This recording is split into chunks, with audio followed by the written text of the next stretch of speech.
नमस्कार, आप देख रहे हैं क्वेश्चन आवर और आपके साथ मैं हूं दिव्यदर्शनी बिष्ट। दिसंबर माह में उत्तराखंड में होने जा रहे ग्लोबल इन्वेस्टर समिट 2023 को लेकर शासन से लेकर प्रशासन तक सभी तैयारियों में जुटे हुए हैं। इसके लिए देश ही नहीं विदेशों में भी रोड शो और बैठकों का दौर शुरू हो चुका है।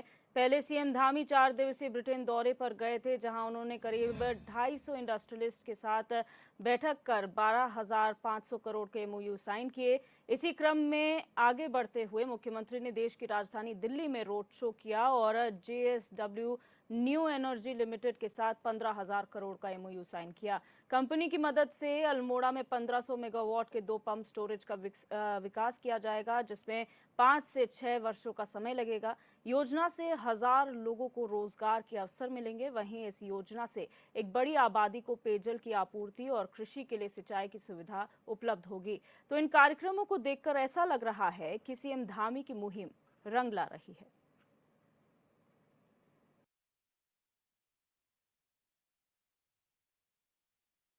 हमने इंग्लैंड का भी हमारे प्रतिनिधि मंडल ने दौरा किया था। वहां पर 2 रोड शो भी आयोजित हुए थे, लंदन और बर्मिंघम में, और वहां पर 400 से भी अधिक उद्योग जगत के विभिन्न प्रतिनिधियों से, निवेशकों से हमारा संवाद हुआ था और लगभग 12,500 करोड़ का तत्काल वहां पर निवेश के करार हुए थे। और सब मिला के अगर मैं बात करूं तो और भी हमको प्रस्ताव मिले जो 20,000 करोड़ से भी अधिक होंगे।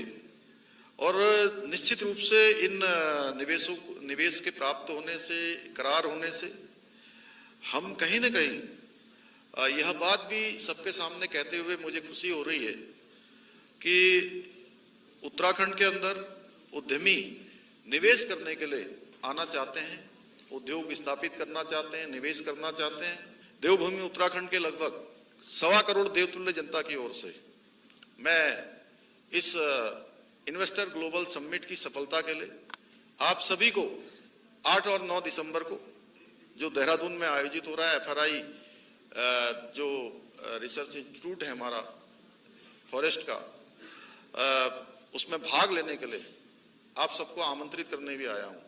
जहां आप सब लोग, हमारे ज्ञान जी से लेकर जिंदल ग्रुप ने और अनेकों समूह ने हमारे साथ करार किया है, वहीं आपको सशरीर आप सब वहां पर उपस्थित हों, यह भी मैं आपको निमंत्रित करने के लिए आया हूं।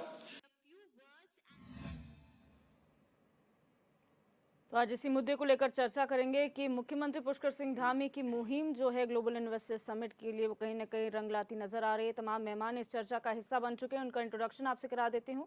उनका संजीव वर्मा जी भाजपा प्रवक्ता हमारे साथ जुड़ चुके हैं। सुजाता पॉल कांग्रेस प्रवक्ता हमारे साथ लाइव जुड़ी हुई हैं। डॉक्टर पंकज पनुली यूकेडी नेता हैं।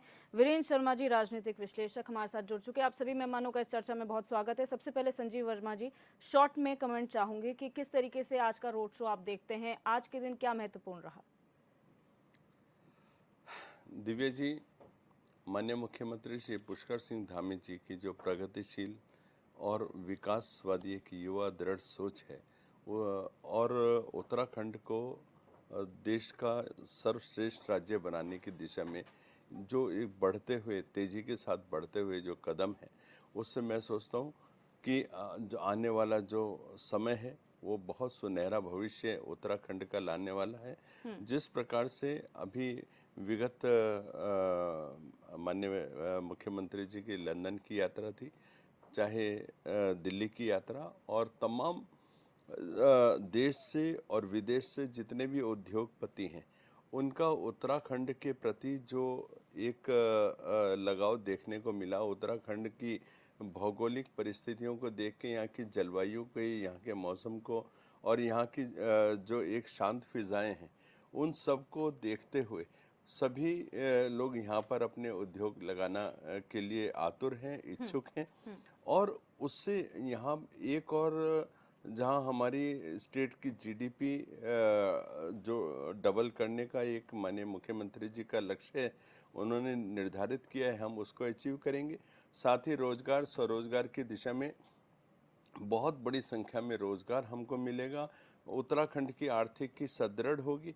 और जो माननीय मुख्यमंत्री जी का एक विजन 2025 है कि 2025 तक उत्तराखंड देश का सर्वश्रेष्ठ राज्य हमने बनाना है, हम उस दिशा में बहुत तेजी के साथ आगे बढ़ चुके हैं और मैं सोचता हूँ साथ ही साथ जो रोजगार की दिशा में अभी ये जो हमारा एक्सप्रेस हाईवे जिसने दिल्ली देहरादून की को इतना नज़दीक ला दिया है कि 2 से ढाई घंटे में देहरादून दिल्ली से आदमी देहरादून आ जाएगा, जी। तो उससे भी विकास को नए पंख लगेंगे। उत्तराखंड एक हर क्षेत्र में, चाहे आईटी क्षेत्र हो, चाहे हॉस्पिटैलिटी का क्षेत्र हो, चाहे शिक्षा हो, स्वास्थ्य हो, चाहे ऑर्गेनिक हो, हॉर्टिकल्चर हो, एग्रीकल्चर हो, तमाम क्षेत्रों में, एनर्जी क्षेत्र में हम लोग बहुत तेजी के साथ आगे बढ़ने वाले हैं। इंडस्ट्रियलाइजेशन हमारे यहाँ बहुत ज़बरदस्त होने वाला है और जो एक बहुत लंबे समय से जो हमारे यहाँ पलायन की समस्या थी, उससे भी मैं सोचता हूँ हम काफ़ी हद तक एब्सोल्यूट 100% तक भी हम उस समस्या से निजात पाने वाले। बिल्कुल। सुजाता जी, आप क्या कहेंगे आज का इन्वेस्टर समिट को लेकर जो रोड शो दिल्ली में मुख्यमंत्री ने किया था और इससे पहले बर्मिंघम में जो रोड शो हुआ था, किस तरीके से आप देखते हैं इसे? ये रोड शो क्यों कर रहे हैं? सड़क पे आ गए क्या? जब सड़क पे आना चाहिए, एकता विहार धरना स्थल पे जाना चाहिए, क्योंकि उन्हीं उन्हीं बच्चों को नौकरी दिलवाने के लिए कर रहे हैं ना ये सारा का सारा इन्वेस्टर समिट, ताकि इन्वेस्टर्स आए देश में। मगर मुझे याद आता है एक पैटर्न है इसमें। 2019 के लोकसभा चुनाव के पहले, ये एको ठीक करवा दीजिए प्लीज। जी। 2018 अक्टूबर में त्रिवेंद्र सिंह रावत जी ने एक इन्वेस्टर समिट कराया। 1.25 करोड़ रुपए आए, ये बताया गया था। एमओयू तो साइन ही हो गए थे, मगर पैसा कितना आया ये बता दे संजीव वर्मा जी। अब दोबारा से 2024 के चुनाव हैं और ये रोड शो हो रहा है। अब लीला होटल की लीला के बाद अब मोती बाग में कौन सी मीटिंग हो रही है ये भी बता दे संजीव वर्मा जी।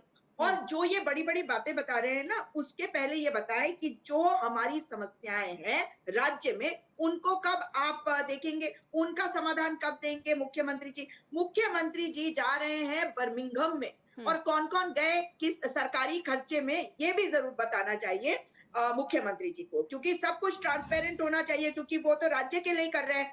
उनके साथ क्या केवल सरकारी अधिकारी गए थे या कोई और भी गया था? और ये जो पूरा का पूरा ये बता रहे हैं कि एमओयू साइन किया गया, इसमें से कितना पैसा आएगा ये नहीं बता पा रहे। अब मैं आपको एक बहुत जरूरी बात बताना चाहती हूँ। आप जानती हैं कि जोशीमठ को लेकर पूरा राज्य चिंतित है। आज एक वीडियो उनकी मेरे पास आई है, जिसमें उनसे पत्रकारों ने दिल्ली में ही इस रोड शो में ही पूछा कि भाई जोशीमठ के बारे में बोलिए, तो कहने लगे कि इसके बारे में हम बाद में बात करेंगे। जब जबरदस्ती करी गई तो उन्होंने बताया कि कौन सा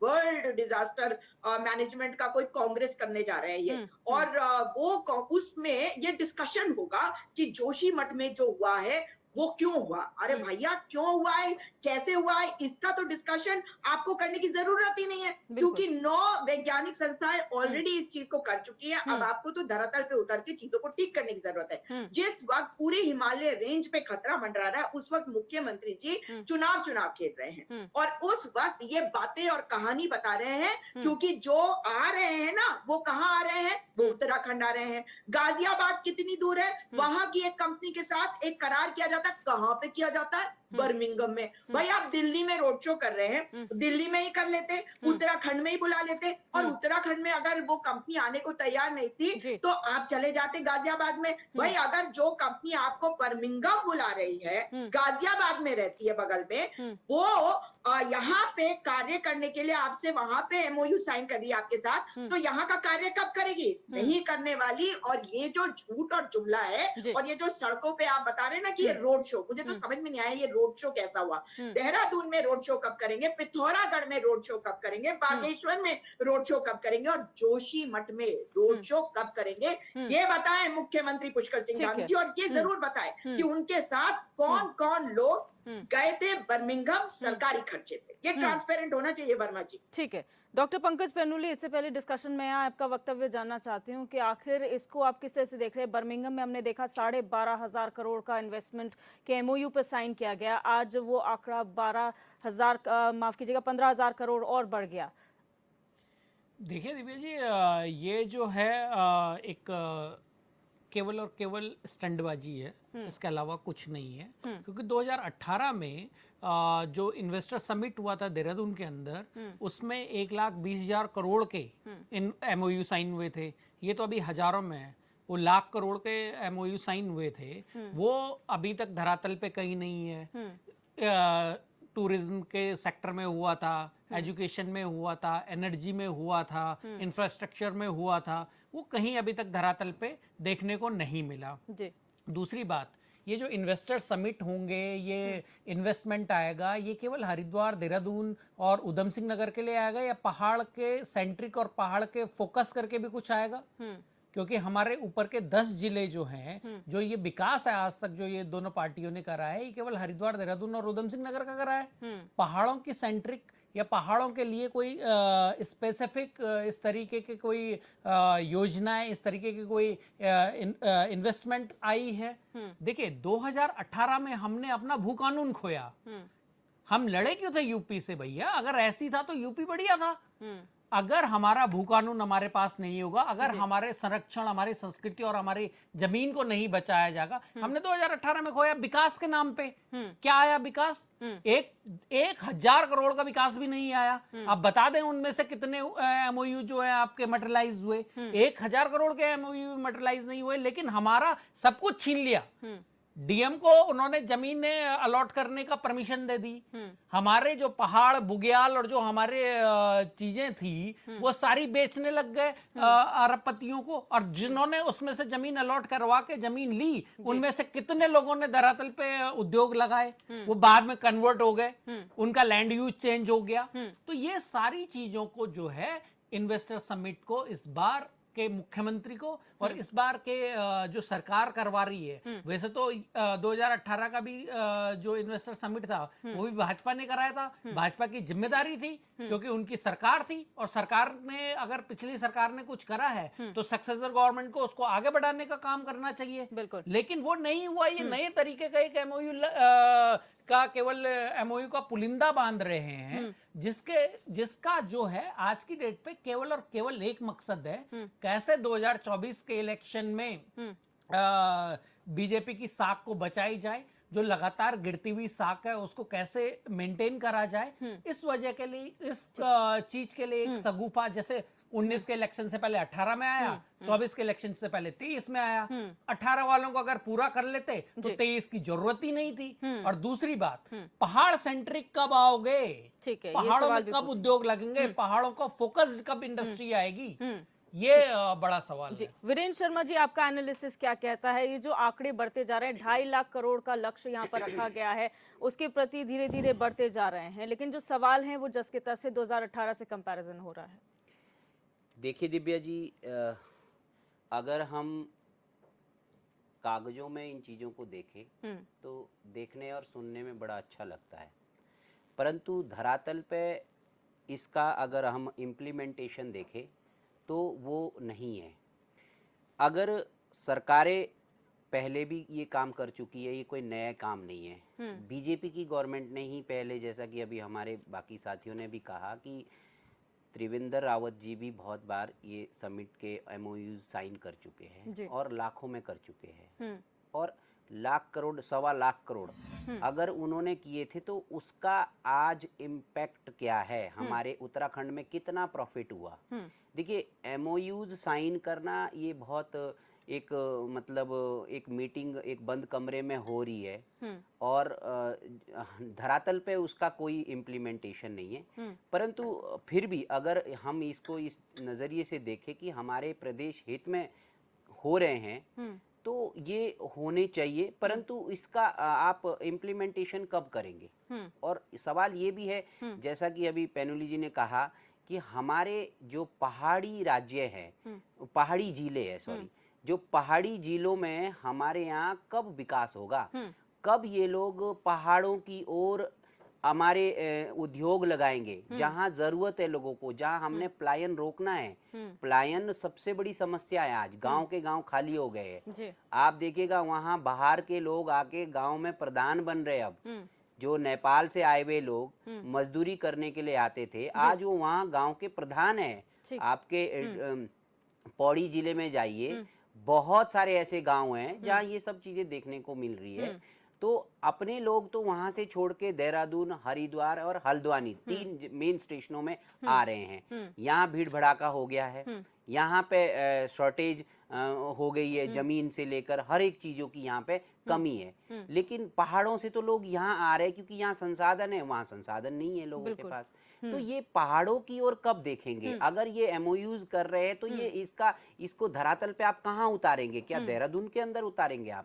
क्या आप फिक्स से फैक्ट्री सेलाकुई में ही खोलना चाहते हो, या आप हरिद्वार में ही जाके खोलना चाहते हो? ये आपको बताना होगा और एक ब्लूप्रिंट भी तैयार करना होगा सरकार को, और जनता को जरूर बताना चाहिए ये। हाँ, जैसा ये हमारे साथी कह रहे हैं कि ये एक चुनावी स्टंट भी हो सकता है, क्योंकि चुनाव बिल्कुल नजदीक है और सरकार इस तरीके के एडवर्टाइजिंग जो होती है वो जरूर डेफिनेटली उनको कुछ ना कुछ फायदा होता है, और इसलिए भी ये इस नजरिए से भी थोड़ा देखा जाए।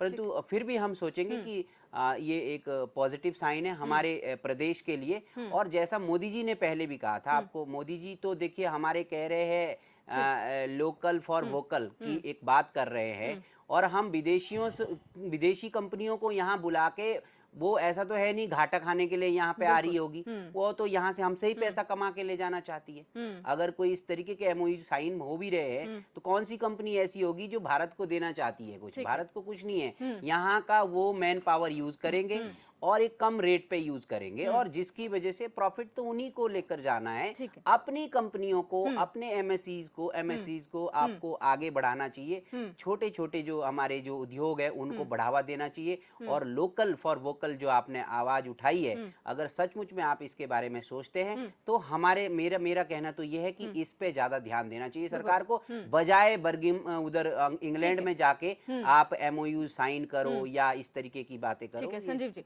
संजीव जी, सवाल यहाँ पर बहुत सारे हैं। पॉजिटिव एस्पेक्ट की तो बात आप लोग कर ही रहे हैं, लेकिन अगर सवालों की बात की जाए तो बहुत सारे सवाल यहाँ पर उठ रहे हैं। 2018 से कंपैरिजन किया जा रहा है, जिसमें मुख्यमंत्री से सवाल भी किया गया था कि जो इन्वेस्टर्स 2018 में आए थे, क्या उनको दोबारा पैचअप करने की कोशिश की जा रही है? क्या आप दोबारा उन्हें इस इन्वेस्टर समिट में इन्वाइट करेंगे ताकि जो छूट गया था वो दोबारा इसके साथ जुड़ सके?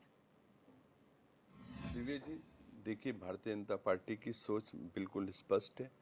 हमने उत्तराखंड को पूरी तरह से आत्मनिर्भर बनाना है, और उसी दिशा में हम बहुत तेजी के साथ काम कर रहे हैं। हम हर युवा को रोजगार देना चाहते हैं, मातृशक्ति को सुदृढ़ करना चाहते हैं, उनकी आर्थिकी को सुदृढ़ करना चाहते हैं, और जो यहाँ के जितने भी साधन संसाधन हैं उनका उपयोग उत्तराखंड के हित में हो और उत्तराखंड उससे लाभान्वित हो। चाहे आप देखिए, यहाँ पे जो इंफ्रास्ट्रक्चर की इस समय केंद्र पोषित 1.5 लाख करोड़ की जो परियोजनाएं चल रही हैं, उनको हम केवल एक आवागमन के साधन के रूप में न देखें। जैसे हम ऑल वेदर रोड की बात करते हैं, हम ये सोचें कि हम 3 घंटे में पहुँच जाएंगे, जो सफ़र आज हमारा 9-10 घंटे का होता है। तो केवल हम इतना भर नहीं देखें, उससे भविष्य में हमारा रोजगार कितना बढ़ेगा, कितना तेजी के साथ हमारा आवागमन होगा, कितना बड़ी संख्या में आज जो हमारा नज़दीक का यूपी है, दिल्ली है और एनसीआर है, यहाँ से एक जो वीकेंड टूरिज्म का एक उत्तराखंड हब बनने वाला है। जैसे ही एक्सप्रेस हाईवे तैयार हो जाएगा, हमारा वीकेंड हब बनेगा उत्तराखंड। और मैं सोचता हूँ ऐसे में जो रोजगार का कितने बड़े साधन संसाधन सशक्त होंगे, हमारे तमाम युवा को रोजगार मिलेगा। और मैं अभी, मेरी बहन बड़ी बड़ी बातें कर रही थी, तो मैं कांग्रेस से पूछना चाहता हूँ, क्या आप रोजगार विरोधी हैं? क्या आप निवेश विरोधी हैं? क्या आप युवा विरोधी हैं? मातृशक्ति को आप समृद्ध होते नहीं देखना चाहते हैं? तो ये तमाम विषय हैं। और जिस तरह से अभी आप जोशीमठ की बात कर रहे थे, तो जोशीमठ में जो अभी जितने वैज्ञानिकों ने अपनी रिपोर्ट सबमिट करी है, उसमें उन्होंने जोशीमठ के बारे में जिस तरह से एक र्यूमर फैलाई जा रही थी, उसको बिल्कुल एक तरह से सिरे से खारिज करने का काम किया है। और ये देखिए मुझे ऐसा लगता है कि कांग्रेस पार्टी को निवेश से तो बहुत ही ज्यादा परहेज है। आप रोजगार विरोधी, आप नहीं चाहते कि हमारे युवाओं के हाथों में रोजगार हो। अच्छा संजीव जी, इसी से जुड़ा हुआ एक छोटा मेरा सवाल आपसे है। विकास के आप हमेशा से विरोधी ठीक रहे है, हैं, छोटा सा सवाल विकास मेरा को आप इसी से देखना जुड़ा नहीं हुआ चाहते। है। जी बताएं। ठीक है, मेरा एक छोटा सा सवाल इसी से जुड़ा हुआ है। अभी यहाँ पर बात आई कि निवेश जो है पहाड़ क्यों नहीं चढ़ रहा है, आप मैन्युफैक्चरिंग इंडस्ट्रीज वहां क्यों नहीं पहुंच रहे। सर अगर आज की बात की जाए तो अभी आपने देखा होगा कि जो भूकंप जोन है वहां पे 30 मीटर्स तक आप कंस्ट्रक्शन नहीं कर सकते हैं, बहुत संवेदनशील ये जगह हो चुकी है। तो आप मैन्युफैक्चरिंग यूनिट्स कैसे ऊपर लेकर जाएंगे, ये भी एक बड़ा चैलेंज अब आप लोगों के लिए हो जाएगा इन परिस्थितियों में, तो उसको कैसे करेंगे आप? दिव्य जी देखिए, हर जगह की स्थिति परिस्थिति के अनुसार उद्योग स्थापित किए जाते हैं। जैसे हमारा उत्तराखंड का जो हमारा देहरादून और आसपास का जो क्षेत्र है, इसमें रेड जोन की जितनी इंडस्ट्रीज हैं वो बैन है एनजीटी की तरफ से। तो यहाँ पर हम उस तरह के उद्योग नहीं लगाते हैं। हाँ, लेकिन तो हम यहाँ पर आईटी क्षेत्र के जो उद्योग हैं उनको हम स्थापित कर सकते हैं। हम ऑटोमोबाइल इंडस्ट्रीज हैं, और आप हरिद्वार हो गया, सिडकुल हो गया, उधम सिंह नगर हो गया, और हमारा अपना सेलाकुई का क्षेत्र है, और तमाम इन क्षेत्रों में जो जिस तरह की इंडस्ट्री लग सकती हैं वो यहाँ लगी है। आपने बात करी पर्वतीय क्षेत्रों की, तो पर्वतीय क्षेत्रों में हमारे यहाँ ऑर्गेनिक को एक फूड प्रोसेसिंग के माध्यम से अभी जैसे हमारे यहाँ झिंगोरा, मंडवा और जो हम चौलाई, जो हमारे इस तरह के उत्पाद हैं उनको और अधिक प्रोसेस करके उसको और अधिक जो चीज आज हमारे किसान को उस अपने उत्पाद के 100 रुपए मिल रहे हो उसको और रूप परिवर्तित करके इसके बेकरी आइटम्स बना के और तरीके से 100 रुपए के 500 रुपए भी उसको मिलेंगे, तो मैं सोचता हूँ किसान का जो जीवन स्तर है वो भी आगे बढ़ेगा। और जो हमारी सरकार के द्वारा ही जो ग्रोथ सेंटर की डेवलप किए गए हैं, जहां किसानों को अपने उत्पाद के बहुत अच्छे पैसे मिल रहे हैं और उसको औने पौने दाम में अपने उत्पाद को लुटाना नहीं पड़ रहा। लुटाना मैंने इसलिए बोला कि पहले किसान का सारा जो दोहन बिचौलिए कर लिया करते थे जी। किंतु आज वो दौर बदला है और डीबीटी के माध्यम से सरकार ने भी बहुत एक किसानों के पीठ पे हाथ रखने का प्रयास किया है और उनको आगे पुशअप करने का काम किया। आप आगे बढ़ें और राज्य को आगे बढ़ाएं, देश को आगे बढ़ाएं। ठीक है सुजाता पॉल जी, जब आप लोग सवाल विपक्ष के तौर पर उठाते हैं तो आप लोगों पर आरोप ये लगाया जाता है कि आप विकास विरोधी हैं, आप इन्वेस्टमेंट का विरोध कर रहे हैं, तो क्या ये समझा जाए कि विपक्ष अब भी अपने आप को क्लियर करने में असफल साबित हो रहा है कि उन पर ऐसे आरोप लग रहे हैं? देखिए, आरोप अगर भाजपा वाले लगा रहे हैं तो सवालों के जवाब तो नहीं दे रहे हैं, सरकार में तो ये बैठे हैं। और अगर विकास विरोधी होती तो ये सिडकुल की अभी बात कर रहे थे ना, ये सिडकुल ना होते। ये सिडकुल आए थे नारायण दत्त तिवारी जी के कारण, भाजपा के कोश्यारी जी के कारण नहीं, भाजपा के मेजर जनरल पीसी खंडूरी के कारण नहीं, और भाजपा के निशंक जी के कारण नहीं, त्रिवेंद्र सिंह रावत के कारण नहीं, तीरथ सिंह रावत के कारण नहीं, और धामी जी के कारण। देखिए बीच में अगर ये बोलेंगे ना तो मैं नहीं बोलूंगी, बिल्कुल नहीं बोलूंगी। अगर इस तरह करेंगे मैं नहीं बोलूंगी। जवाब लूंगी। देखिए सच्चाई है कि अगर ये विकास चाहते तो सबसे पहले अपने युवाओं से बात करते हैं। आप ये कह रहे हैं कि हम आत्मनिर्भर युवा बनाने की कोशिश कर रहे हैं। इन्होंने मेरी एक बात का जवाब नहीं दिया, लेकिन ये मुझे बता दे कि जिन किसानों की मृत्यु हुई है, जिन्होंने आत्महत्या करी है, हमारे राज्य में भी करी है, आपने उनके लिए क्या किया? आपने गन्ना किसान के लिए क्या किया? खाली बोल देने से बड़ी बड़ी बातें आप धरातल पे नहीं उतर जाते। महिलाओं के साथ कितना बड़ा, देखिए इतना लंबा ये बोले हैं, मैं नहीं बोलूंगी। आप मेरे को प्रोग्राम से एग्जिट करवा दीजिए, क्योंकि मैं नहीं बोलूंगी, मैं नहीं बोलूंगी। ये बीच में आप चुप रहिए, तमीज से रहिए। जब मैं पूरा बोलूंगी उसके बाद जवाब दीजिएगा। आप रहिए तमीज से, आप रहिए तमीज से। ठीक है संजीव जी, ठीक है, बेशरम। प्लीज आप लोग बेशरम आप प्लीज हैं। प्लीज आप लोग बेशरम मेंटेन आप हैं, करिए, बेशरम प्लीज आप हैं। डिग्निटी मेंटेन बिल्कुल करिए। तमीज नहीं है आपको बात बीच में। करने की। ये लेवल नहीं बोल होना रहे चाहिए हैं? डिबेट आपने में। बोल गन्ना रहे हैं किसान की बीच बात में। करी, सुजाता जी, गन्ना सुजाता किसान जी, की बात करी, आपके राज में सुजाता जी, 4-4 5-5 संजीव जी। साल 4-4 कांग्रेस के 5-5 लिए साल बोली, मैंने बीच में भुगतान बोला। नहीं होता ठीक था। है, शर्म नहीं आती। हमारे देखिए, आप ठीक नहीं, है, हमारे सुजाता राज जी, में सुजाता जी, इंस्टेंट प्लीज भुगतान हो रहा है। आराम से अपनी बात इंस्टेंट रखिए। भुगतान हो रहा है। आराम से बात संजीव नहीं जी, करूंगी प्लीज जिसके पास दिमाग नहीं मैं है। आपके पास आऊंगी, दिमाग जवाब लूंगी, आपके पास लेकिन नहीं, एक आप मिनट अपना सर। इलाज कराइए। ठीक है सुजाता जी प्लीज आराम से अपनी बात रखिए, आप लोगों को समय मिलेगा, प्लीज अपनी बात पूरी करें। मैंने इनके बीच में एक बार भी नहीं बोला। जी ठीक है, दिव्यदर्शनी जी, आप जानती हैं, बिल्कुल ठीक आप है ना? अपनी तो बात मेरे पूरी बीच में ना करें। बोलो। जी बिल्कुल आप अपनी बात पूरी देखिए, करें। जब हम युवाओं की बात करते हैं, जिनकी बातें कर रहे हैं कि वो आत्मनिर्भर होना चाहिए, तो आत्मनिर्भर युवा एकता विहार धरना स्थल पे क्यों बैठा है? जिन कोरोना वॉरियर्स को आपने कहा था कि आप नौकरी देंगे, वापस उनको रखेंगे, और उनसे धन सिंह रावत जी ने टाइम दिया कि हम आपसे बात करेंगे, उनको आपने नहीं दिया। आप ये बातें कर रहे हैं एमओयू साइन हुआ। अरे राज्य की स्थिति को बेहतर करने के लिए पहले वार्ता तो कर लो। इतने अहंकार में क्यों रह रही है ये सरकार? आप देखो कि जो युवा हमारे हैं, जिनके ऊपर इन्होंने 360 के मुकदमे लगाए, वो भी इंतजार कर रहे हैं कि इनसे बात कर ले, लेकिन ये बात करने को तैयार नहीं है। मुख्यमंत्री जी सदन के पटल से खड़े होकर कहते हैं कि मैं ये वादा करता हूं कि जो केसेस इनके ऊपर हुए हैं वो केसेस वापस हो जाएंगे। वो नहीं हुआ। ये बात कर रहे हैं बड़े बड़े एमओयू की। ये अभी कह रहे थे कि 1.25 लाख करोड़ की योजनाएं चल रही हैं उत्तराखंड में। तो आप बता दीजिए कि कैग की रिपोर्ट में जहां जहां कमियां बताई गई हैं, उनके बारे में आप सफाई क्यों नहीं दे रहे हैं? हर भाजपा का प्रवक्ता आके कहता है कि ये तो काम है विपक्ष का कि वो सवाल उठाए, इसलिए वो सवाल उठाते रहे। मतलब ये है कि आप बोलते रहे हम अपने कानों में रुई डाल के रखेंगे, या अगर आवाज आ भी गई तो एक कान से सुनेंगे, दूसरे कान से निकाल देंगे। ये कह रहे हैं कि वीकेंड टूरिज्म हब बन जाएगा उत्तराखंड। अरे वीकेंड टूरिज्म हब तो अब भी बन गया है, लेकिन क्या हमने सीखा नहीं कि आपदा जब आती है तो हमें कंट्रोल करने की जरूरत होती है। जब हमारे इस वक्त देख लीजिए कि अव्यवस्थाओं का दौर है चारधाम यात्रा में, उसको ठीक करने की बात करिए ना। ये कह रहे हैं दुबई में जाकर ये रोड शो करेंगे। अरे उत्तराखंड में रोड शो करने की जरूरत है, पहाड़ों में रोड शो करने की जरूरत है ताकि स्थिति ठीक हो। ये बात कर रहे थे अभी सिडकुल की, मैं आपको बता चुकी हूँ कि वो इन्होंने नहीं दिया। वो सिडकुल अगर आया है तो कांग्रेस पार्टी लेके आई है, मगर मैं ये मानती हूँ कि कांग्रेस पार्टी लाई होगी, मगर सरकार में जो आता है वो सबका होता है, और सरकार भाजपा की जरूर है मगर ये जनता की होती है। तो उसमें अगर आप आगे बढ़ेंगे, आगे अच्छा काम करेंगे तो हम भी आपको बधाई देंगे। लेकिन जोशीमठ की अभी आपने बात करी, ये बहुत ही संवेदनशील मुद्दा है, क्योंकि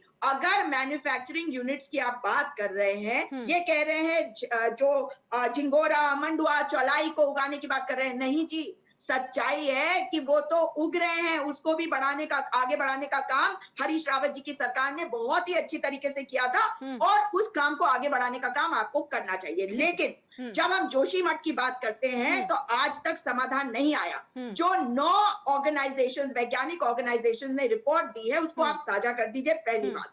दूसरी बात कि जिस तरीके से अभी आप कह रहे हैं कि वहां पे खबरें फैलाई जा रही है, मुख्यमंत्री ये क्यों कह रहे हैं कि डिजास्टर मैनेजमेंट का कांग्रेस हो रहा है, वहां पे जोशीमठ की बातों को डिस्कस किया जाएगा, तो आपकी बातों में स्वयं विरोधाभास है। क्योंकि मैंने आपको एक और सवाल पूछा था जिसका आपने जवाब नहीं दिया कि बर्मिंघम कौन कौन अधिकारी गए और कौन कौन लोग मुख्य सेवक जी के साथ गए। वो हमारे भी मुख्यमंत्री हैं, भाजपा के होंगे, लेकिन मुख्यमंत्री तो मेरे भी है ना, मैं कांग्रेसी हूँ, और मैं सवाल कर रही हूँ तो इसका जवाब दे दें कि कौन कौन गए और जितने एमओयूज आए हैं उसका होगा क्यों? क्योंकि ये पैटर्न पिछली वाले एमओयू साइन होने की पैटर्न के साथ साथ अगर आप देखेंगे तो ये एक तरीके का है कि लोकसभा के चुनाव आने वाले हैं, लोगों को भ्रमित करो। 7 तारीख को अमित शाह आएंगे, 12 तारीख को मोदी जी आएंगे पिथौरागढ़ में, तो वो बताएंगे कि यहाँ पे इतने सारे कार्य चल रहे हैं। आपकी सरकार बताइए कि क्या कार्य कर रही है, क्योंकि आपकी सरकार मेरी भी सरकार है। ठीक है, जवाब ले लीजिए संजीव जी, अब आराम से प्लीज जवाब दीजिएगा जितने सवाल उन्होंने पूछे हैं।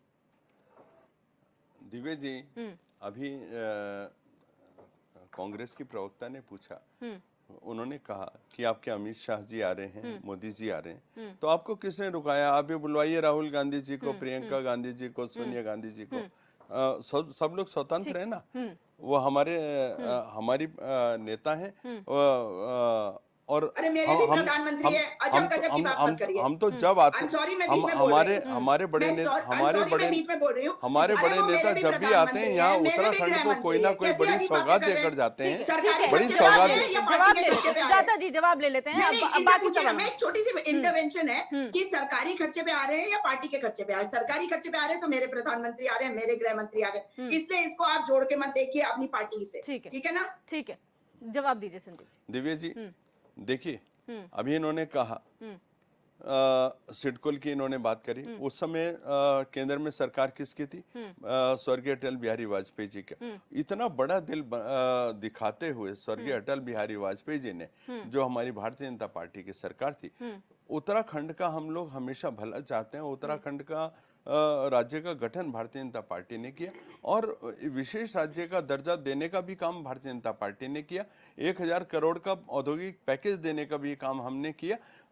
किंतु जैसे ही कांग्रेस का केंद्र में सरकार आई, इन्होंने औद्योगिक पैकेज को छीनने का काम किया, विशेष राज्य के दर्जे को छीनने का काम किया। और आप सीधे सीधे उत्तराखंड विरोधी हैं। मान लीजिए ना, इस बात को दिक्कत क्या है? ठीक है, बाकी अभी सवालों अभी का जवाब आपके दीजिए। प्रदेश अध्यक्ष करण महाराज जी जो सवालों के जवाब नहीं आ रहे। जो लगातार बोलते हैं कि मैं उत्तराखंडियत पर थूकता हूँ, उत्तराखंडियों पर थूकता हूँ, तो ये मानसिकता है आपकी। आप उत्तराखंड के प्रति आपकी क्या सोच है? अभी गन्ना किसानों की यदि आप बात कर रहे थे, तो आपके राज्य में 4-4, 5-5 साल गन्ना किसानों का भुगतान लंबित रहता था। हमारी सरकार में इमीडिएट भुगतान हो रहा है, वर्षवार 22 का भुगतान 22 में, 23 का भुगतान 23 में। और आपके राज्य के भुगतान आप अपना पिछला खाता खुलवा के देख लीजिए, पिछला अपना खाता खुलवा के देख लीजिए, आपको अपना आप जानकारी हो जाएगी। सर, कोई रिकॉर्ड्स अवेलेबल हैं क्या? ये अरे जो हम भुगतान हुआ सरकार है? में नहीं है, आप सरकार में अपना बताइए। बिल्कुल नहीं, बिल्कुल नहीं। ये और वाजपेयी जी ने कांग्रेस सरकार नहीं दिया, राज्य नहीं दिया। हमारे राज्य आंदोलनकारियों ने छीन के लिया राज्य, उसमें ठीक है, आप टॉपिक और पे आ मैं जाते हैं। एक लेकिन साथ होने कांग्रेस चाहिए। उसमें कहीं वर्मा नहीं जी, थी, ठीक है। कांग्रेस उसमें कहीं नहीं थी। नहीं। ये गलतफहमी भी अगर निकाल आप दीजिए अपने दिमाग उत्तराखंडी से। हैं, तो आप ये नहीं कह आप सकते। कांग्रेस इस बात पार्टी को वापस बिल्कुल नहीं नहीं साथ करनी नहीं चाहिए। थी। मैं कांग्रेस वाजपेयी पार्टी जी ने दिया था कांग्रेस पार्टी राज्य, समाजवादी वाजपेयी पार्टी जी ने के नहीं साथ दिया। थी। ठीक है। कांग्रेस हमने पार्टी छीन के समाजवादी लिया पार्टी था। के साथ थी, हमने जो छीन के लिया था। उत्तराखंडी मातृशक्ति हमने के ऊपर छीन के गोलियां लिया था चला रही उत्तराखंड। थी, मैम, जो प्लीज, उनके प्लीज, साथ अब वापस आ जाइए। टॉपिक पे वापस आते हैं। जो उनके साथ दुराचार कर रही थी, ठीक है, कांग्रेस टॉपिक पे वापस आ पार्टी जाते हैं। समाजवादी पार्टी के साथ थी। माफी आपको मांगनी चाहिए, माफी आपको मांगनी चाहिए। आप दुराचारियों के साथ खड़े थे, आप दुराचारियों के साथ खड़े थे, आप हत्यारों के साथ खड़े थे। आपके बड़े नेता सूर्यकांत धस्माना, आपके बड़े नेता सूर्यकांत धस्माना उत्तराखंडियों पर गोली चला रहे थे। उनके हाथों से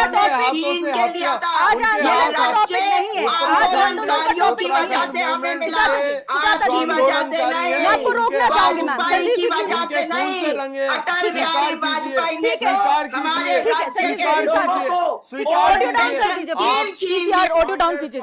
ठीक है, उत्तराखंडियों पर आपके करण मायरा ऐसे बोलते हैं। ठीक है, पेनोली जी, डॉक्टर पेनोली, जब हम कहते हैं इन्वेस्टर समिट की बात करते हैं, इन्वेस्टर किस तरीके से इन्वेस्टमेंट आएगा, पहाड़ चढ़ेगा या फिर मैदान तक ही सीमित रह जाएगा, ये बड़े सवाल हैं। और इसमें कई और सवाल निकल कर आए हैं कि जब एमओयू साइन होते हैं तो वो पेपर पे ही रह जाते हैं। ऐसा कई फंड्स के साथ भी हुआ है, हमने यही डिस्कस किया था। तो आखिर वजह क्या मानते हैं कि लैगिंग होता है? क्योंकि एक एक्साइटमेंट जनरेट होता है, मुख्यमंत्री खुद रोड शोज कर रहे हैं, इन्विटेशन दे रहे हैं, और उसके बाद जब धरातल पर कुछ नहीं निकलता तो फिर लैग किसका, प्रॉब्लम किसकी?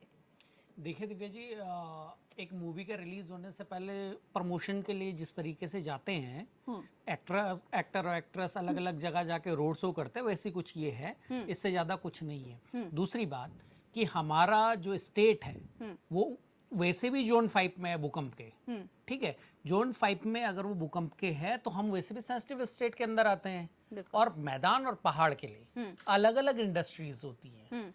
मैदान में अगर हम मैन्युफैक्चरिंग इंडस्ट्री लगा सकते हैं, असेंबलिंग इंडस्ट्री लगा सकते हैं, हैवी इंडस्ट्री लगा सकते हैं, वो हम पहाड़ों में नहीं लगा सकते। जिसका एक उदाहरण अभी हमने जोशीमठ में देखा, जो उतना विकास, अनियोजित तरीके से जो विकास हुआ, उसकी वजह से जिस तरीके से हमारे पहाड़ दरक रहे हैं, उसमें हमने देखा पहाड़ों के लिए एक अलग इंडस्ट्री का माइंडसेट होता है, जैसा हिमाचल में है। हिमाचल की अगर हम बात करें तो वहाँ पे ऑर्चिड्स वगैरह और ये जो सारी चीज़ें हैं, उनके बेस पे वहाँ पे विकास होता है। आईटी इंडस्ट्री पहाड़ों में जा सकती है, आपका मेडिसिनल इंडस्ट्री पहाड़ों में जा सकती है, क्योंकि वो सारी जड़ी बूटियां और वो सारा रॉ मटेरियल हमारे पास वहाँ पे उपलब्ध है। दूसरी बात, जहाँ पे बीजेपी के प्रवक्ता ने कहा कि हम झंगोरा और कोदा की बात कर रहे हैं, उगाने की बात कर रहे हैं, सबसे बड़ी समस्या उसके बीच में क्या है? उसके बीच में अभी तक हमारे जो पहाड़ों में है, वहां पे चकबंदी नहीं हुई है। एक खेत किसी किसान का जो है आधा किलोमीटर ऊपर है और दूसरा नीचे है, तो उस किसान से आप कैसे उम्मीद करते हैं कि वो एक फसल बोएगा और उससे आएगा? दूसरी बात, जहां तक बढ़ावा देने वाली बात और ग्रोथ सेंटर की बात है, तो अभी कुछ टाइम पहले आपके डिबेट में हम बैठे थे, मिलेट्स ईयर जब हो रहा था, उस टाइम पे खाद्यान्न विभाग के सेक्रेटरी ने लिख के दिया, जब एजुकेशन मिनिस्ट्री से लेटर आया झंगोरा के लिए कि झंगोरे की खीर मिड डे मील में आनी चाहिए, उसने कहा हम 600 टन या I am not remembering exact figure, but either it is 100 और 600 क्विंटल, 600 क्विंटल, राइट, 600 क्विंटल के लिए उसने मना कर दिया, हाथ खड़े कर दिए। 10 जिलों में अगर आपके ग्रोथ सेंटर 600 क्विंटल झंगोरा नहीं कर पा रहे हैं, तो आप क्या पहाड़ों में मिलेट्स की बात कर रहे हैं, मिलेट्स ईयर मना रहे हैं? दूसरी बात, प्रधानमंत्री जी आते हैं और माणा में बोलते हैं कि this is not the last village but first village, अंतिम गांव से पहले गांव की बात करते हैं। जब इंडस्ट्री आती है तो माणा अंतिम हो जाता है, और हरिद्वार, ऋषिकेश, हरिद्वार, देहरादून और उधम सिंह नगर प्रथम हो जाते हैं। देखिए, ये सारी चीजों में मुख्यमंत्री जाएं, एमओयू साइन करें, इंडस्ट्रियलाइजेशन लाएं स्टेट के अंदर, लेकिन वो फोकस्ड लाएं। फोकस्ड इंडस्ट्री हो सकती है जो हमारे पहाड़ों में लग सकती है, और एक इंडस्ट्री नहीं, कई लग सकती है। जैसे मैं 2018 की बात करूं तो उसमें टूरिज्म में 119 एमओयू साइन हुए थे 14,000 करोड़ के। 119 टूरिज्म के अंदर, कहां है वो आज 119 एमओयू? 14,000 करोड़ अगर प्रदेश में लगा होता तो सारा जो हमारा टूरिज्म का जो सेक्टर है वो आज इतना बढ़िया डेवलप होता। दूसरी बात, आयुष में 22 एमओयू साइन हुए थे आयुष में, जिसको हम आयुष प्रदेश बनाने की बात करते हैं, और बीजेपी के मैनिफेस्टो में था आयुष प्रदेश। 3,000 करोड़ रुपए का इन्वेस्टमेंट था, वो भी आज कहीं धरातल पे दिखता नहीं है। हेल्थ इंडस्ट्री में 71 एमओयू साइन हुए थे, जिसमें हेल्थ टूरिज्म की बात हुई थी 2018 के अंदर। आज कहाँ है वो? या कोई बड़ा ग्रुप जो है हॉस्पिटल का, कोई बड़ा ग्रुप यहाँ पे जिसने इंडस्ट्री लगाई हो। इंफ्रास्ट्रक्चर के 19 एमओयू साइन हुए थे, वो भी पता नहीं है।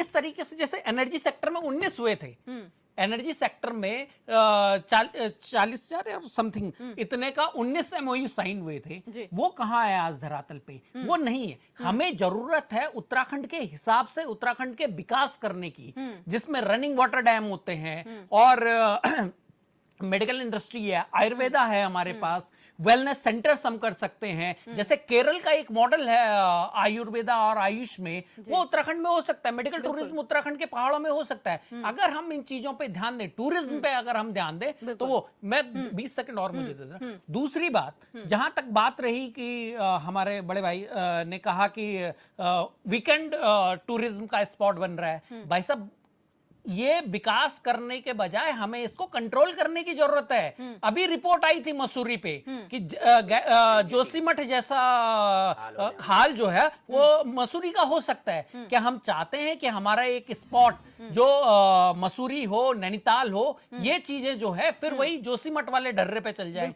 तीसरी बात, जोशीमठ की अगर मैं बात करूं तो जोशीमठ में 1,000 करोड़ का बजट सरकार ने पहले दिया, 100 करोड़ का बजट पहले दिया। जो वहां पे प्री फैब्रिकेटेड हाउस बनने थे उनमें 16 बने हैं, अभी परसों की रिपोर्ट है, 16 केवल फैब्रिकेटेड हाउस बने हैं। इस तरीके से क्या आप सिंसियरली उसकी बात कर रहे हैं? और लास्ट बात, अभी जो हमने यहाँ पे देखा बीजेपी कांग्रेस को लड़ते हुए कि उत्तराखंड किसने बनाया किसने नहीं बनाया, तो ये दोनों पार्टियों ने उत्तराखंड में कोई कंट्रीब्यूशन नहीं दिया है, ये यहाँ के लोगों ने बनाया है।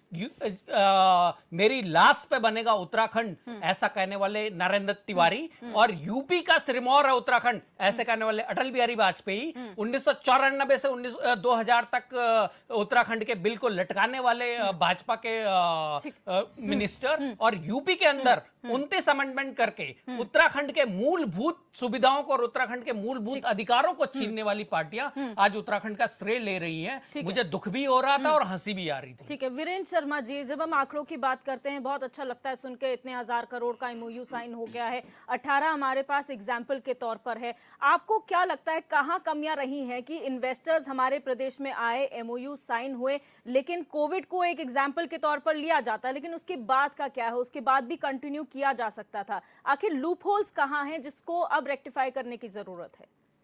देखिए दिव्या जी, एमओयू जो साइन होते हैं वो एक बंद कमरे में साइन होते हैं, परंतु जब इन्वेस्टर यहाँ आता है और अपनी चॉइस की जमीन खोजता है अपने उस उद्योग को लगाने के लिए, ये चीज सबसे इम्पोर्टेंट है कि सरकार जब उसको धरातल पर उतारने के लिए बुलाती है और वो यहाँ पे काम करना शुरू करता है, तो उन कंडीशनों में वो चीजें फिट नहीं बैठती है। तो सरकार को इन चीजों को अपने तरीके से नहीं चलना चाहिए। मतलब हर एक चीज को यहाँ की ज्योग्राफिकल स्थिति को देखते हुए, यहाँ की भूकंप की स्थिति को देखते हुए, जिस तरीके के उद्योगों की इस प्रदेश में जरूरत है हमें, उस तरीके से हमारे लिए फिट नहीं है। देखिए, विदेशी कंपनियां आएगी, उनका मकसद कुछ और है, उनका मकसद है पैसा कमाना, वो यहाँ से हमसे पैसा कमा के ले जाना चाहती है, परंतु हमारे को वो जरूरत नहीं है। हमको जरूरत है हमारे उत्तराखंड का एक सिस्टमेटिक विकास हो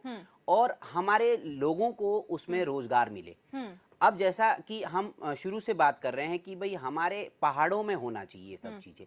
पहाड़ों में आप देखिए, हमारा हेल्थ सेक्टर को लेकर अगर हम बात करते हैं, हमारे सबसे ज्यादा जो खस्ता हालत है वो आज हेल्थ सेक्टर में है। आप यहाँ तो क्या, आप जो टिहरी या इधर कहीं भी चले जाइए पौड़ी में, वहाँ पे जो अस्पताल है वहाँ पे एक एक्सरे तक नहीं है। मैं आपको ये सच्चाई बता रहा हूँ।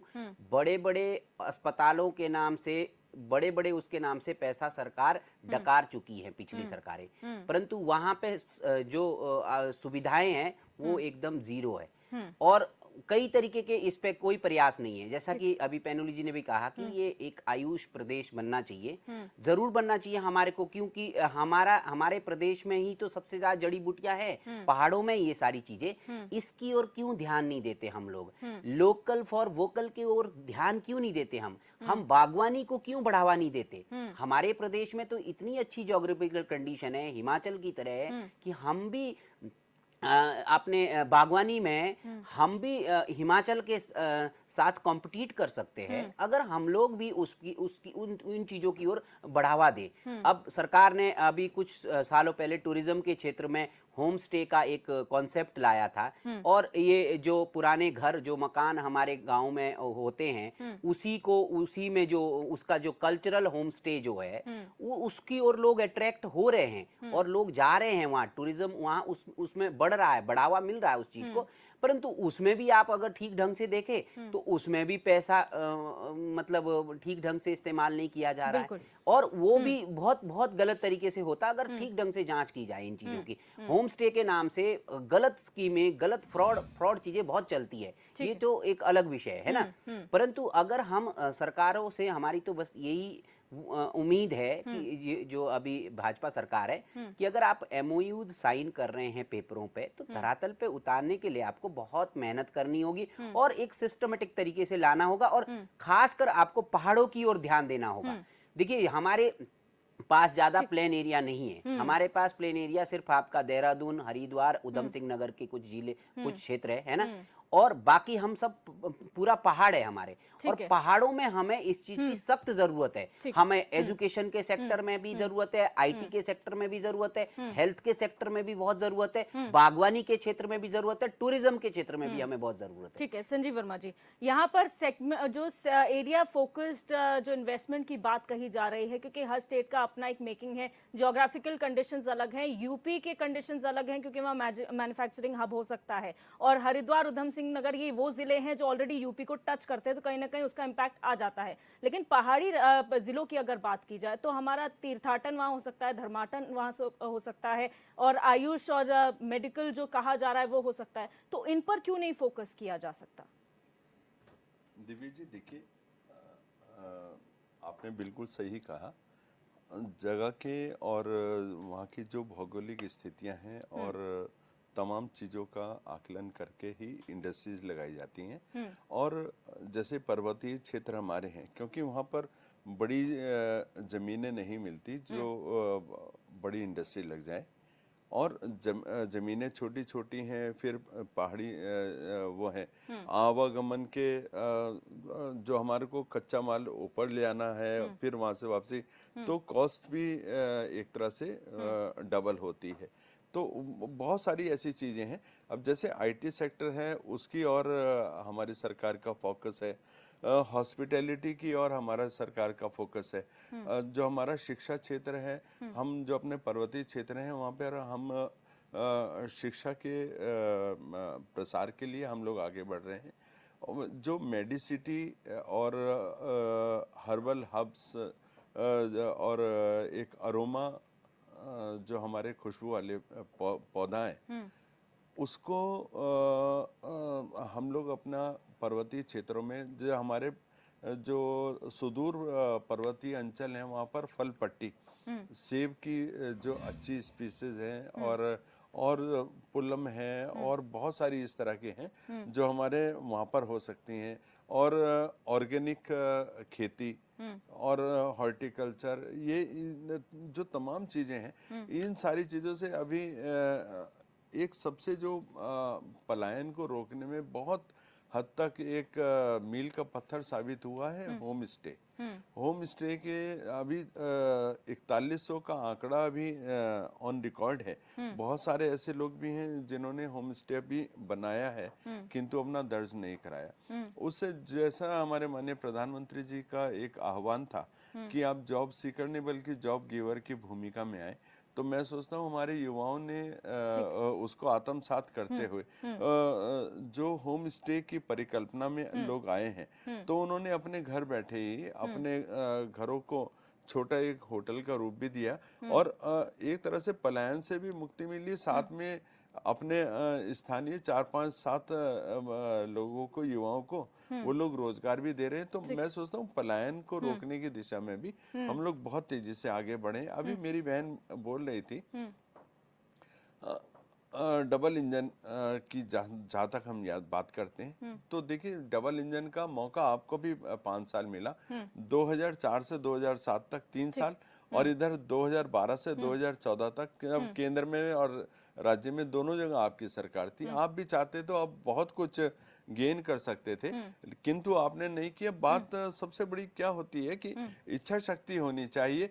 हमारी उत्तराखंड के प्रति हमारी मानसिकता क्या है, हम उत्तराखंड का विकास चाहते हैं या नहीं चाहते हैं, या केवल घोटाले भ्रष्टाचार ही चाहते हैं। तो आपका ध्यान, आपका पूरा फोकस भ्रष्टाचार पे रहा, जहां आपके मुख्यमंत्री कैमरे पे बोलते रहे 5-5, 7-7 करोड़ रुपए कमा लो, मैं आंखें मूंद लूंगा। यदि विकास और रोजगार पे आपका फोकस होता तो आप भी डबल इंजन के माध्यम से बहुत कुछ अर्जित कर सकते थे। ठीक है, मेरे पास समय की कमी है और सर। जी जी जी जी, समय की कमी है, मैं हाँ जी, फाइनल कमेंट की ओर बढ़ और रही हूँ। मैं अपनी बहन से मात्र इतना पूछना चाहता हूँ, आपकी भी डबल इंजन की सरकार 5 साल यहाँ पर थी, मात्र 5 योजना परियोजना आप बता दीजिए जो आपने उत्तराखंड के हित में यहाँ पर काम किया हो, और आप मुझे कहें तो मैं आपको 100 से ज्यादा बता सकता हूँ। ठीक है सुजाता जी, मैं फाइनल कमेंट की ओर बढ़ूंगी और आपसे एक सवाल है जी। कि हम लोग हमेशा डिस्कशन का ये पार्ट बनाते हैं कि जब विपक्ष सवाल उठाता है तो सजेशंस भी देने चाहिए।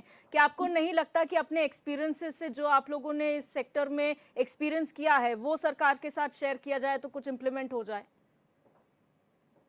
बिल्कुल आपने सही कहा, लेकिन क्या ये सरकार सुनना चाहती है? ये सरकार तो सवाल करना चाहती है कि पिछली सरकार ने क्या किया, क्योंकि अभी मैंने जो बात कही नहीं, वो बात संजीव वर्मा जी कह रहे हैं कि मैंने कही, क्योंकि कई डिबेट से चल के आए होंगे और भाजपा को ऐसे प्रवक्ताओं को थोड़ा सा ना ट्रेन करने की जरूरत है कि सिर्फ उस बात को कहिए ठीक। जो कांग्रेस की प्रवक्ता ने कहा। मगर सुझाव अगर चाहिए तो मैंने तो सुझाव दिए कि जाइए ना एकता विहार में उन युवाओं से बात करिए और उनको साथ लीजिए और देखिए कि आत्मनिर्भर होता है या नहीं राज्य। जाइए कोरोना वॉरियर जो बैठे हुए हैं धन सिंह रावत जी को भेजिए वहां पर और भ्रष्टाचार की बातें मत करिए। हम आपको कह रहे हैं ना और सवाल एक कर रहे हैं, कहते हैं कि केंद्र की सरकार एक डबल ए से चलती है, अडानी अंबानी। अब उत्तराखंड में भी डबल ए की बात हो रही है। कौन है वो डबल ए और कौन है वो व्यक्ति जिनके कारण बहुत सारी जो अंगूठियां है ना वो बार बार बदल जाती है हमारे सेवकों की।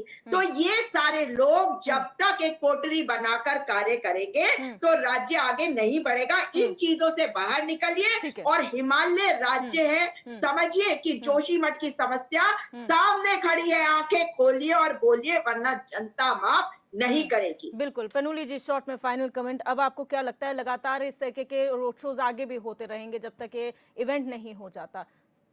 देखिए दिव्या जी, मुख्यमंत्री निश्चित तौर पे जाए और इन्वेस्टमेंट लाए, लेकिन वो कागजों में ना हो, धरातल पे हो और जो पहाड़ सेंट्रिक है, पहाड़ के फोकस का है और जो पहाड़ों में हम इंडस्ट्री लगा सकते हैं, जो हम पलायन को रिवर्स कर सकते हैं, उस तरीके की इंडस्ट्रियों को यहाँ पे लाएं, केवल अपने उद्योगपति मित्रों को फायदा पहुंचाने के लिए और 2024 के इलेक्शन को जीतने के लिए प्रोपेगेंडा ना हो। इससे उत्तराखंड का सच में भला हो, इस टाइप का करें और 2018 की तरह केवल मात्र एक इवेंट बना के ना रखें। बिल्कुल वीरेंद्र शर्मा जी, शॉर्ट में फाइनल कमेंट। देखिए दिव्या जी, ज़रूर मुख्यमंत्री जो भी कार्य करे, एमओयू ज़रूर साइन करे, पर उसको धरातल पे उतारने की कोशिश करे और ख़ास करके यहाँ की ज्योग्राफिकल स्थिति को देखते हुए उसी तरीके का एमओयू साइन करना चाहिए जो हमारे प्रदेश हित में हो और यहाँ की ज्योग्राफिकल कंडीशन को देखते हुए जो हमारे लिए फायदेमंद हो उस पे ही काम करे। ये ना हो कि विदेशी कंपनी आए हमें लूट के चली जाए, इस तरीके का ना हमें निवेश चाहिए, ना हमें इस चीज की जरूरत है यहाँ पे। तो हमारे वैसे तो हमारी सरकार को लोकल फॉर वोकल का जो आपने नारा दिया है उसको आगे बढ़ाना चाहिए और बागवानी और टूरिज्म और हेल्थ और आईटी सेक्टर के क्षेत्र में अपने लोगों को बढ़ावा देके और लोकल लोगों को ही आगे बढ़ाना चाहिए, तभी इस देश का, इस प्रदेश का उसमें भला होगा। जी संजीव जी, अब आप क्या कहेंगे कि लगातार इस तरीके के कार्यक्रम आगे भी होंगे, क्या एक्सपेक्ट कर सकते हैं हम? दिव्या जी देखिए, माननीय मुख्यमंत्री जी की जो स्पष्ट और दृढ़ सोच है उत्तराखंड को आत्मनिर्भर स्टेट बनाने की, उत्तराखंड की जो स्टेट जीडीपी है उसको दुगना करने की और 2000 विजन 2025 उत्तराखंड देश का सर्वश्रेष्ठ राज्य बनेगा 2025 में। तमाम हर हाथ को रोजगार मिलेगा और स्वरोजगार के हम लोग साधन बढ़ाएंगे और मातृ शक्ति आर्थिक रूप से सुदृढ़ होगी और इसी दिशा में माननीय मुख्यमंत्री जी के जो सार्थक प्रयास है तो मैं उनकी भूरी भूरी प्रशंसा भी करता हूं और जो उनका लक्ष्य है 2.5 लाख करोड़ की इन्वेस्टमेंट का, तो मैं सोचता हूँ जिस तरह से वो बहुत तेजी के साथ कदम से कदम आगे बढ़ा रहे हैं वो भी पूरी तरह से उनको सफलता मिलेगी और हमारे उत्तराखंड का जबरदस्त विकास होगा। बिल्कुल, आप सभी मेहमानों का इस चर्चा में जुड़ने के लिए बहुत बहुत शुक्रिया। आज हमने चर्चा की, लगातार जो है लक्ष्य की ओर बढ़ रहे हैं। धामी आरोप प्रत्यारोप अपनी जगह हैं, लेकिन ये बड़ा मौका है उत्तराखंड के लिए वो पाने का जो इतने सालों में कहीं ना कहीं पीछे छूट रहा था। एक बड़ा इन्वेस्टमेंट का मौका है, 2.5 लाख करोड़ का यहाँ पर लक्ष्य रखा गया है। लगातार मुख्यमंत्री जो इन्वेस्टर्स हैं न सिर्फ विदेश के बल्कि देसी निवेशकों को भी साधने का प्रयास किया जा रहा है। अब देखना ये होगा कि क्या ये जो एमओयू साइन हो रहे हैं वो महज एमओयू कागजात में बनकर रह जाते हैं या फिर वाकई जो 2025 का विजन बताया जा रहा है उसमें ये इन्वेस्टमेंट जो है वो सकारात्मक भूमिका निभाता है। बहरहाल क्वेश्चन आवर में मेरे साथ बस इतना ही। आप देखते रहिए HNN 24/7, जुनून सच दिखाने का।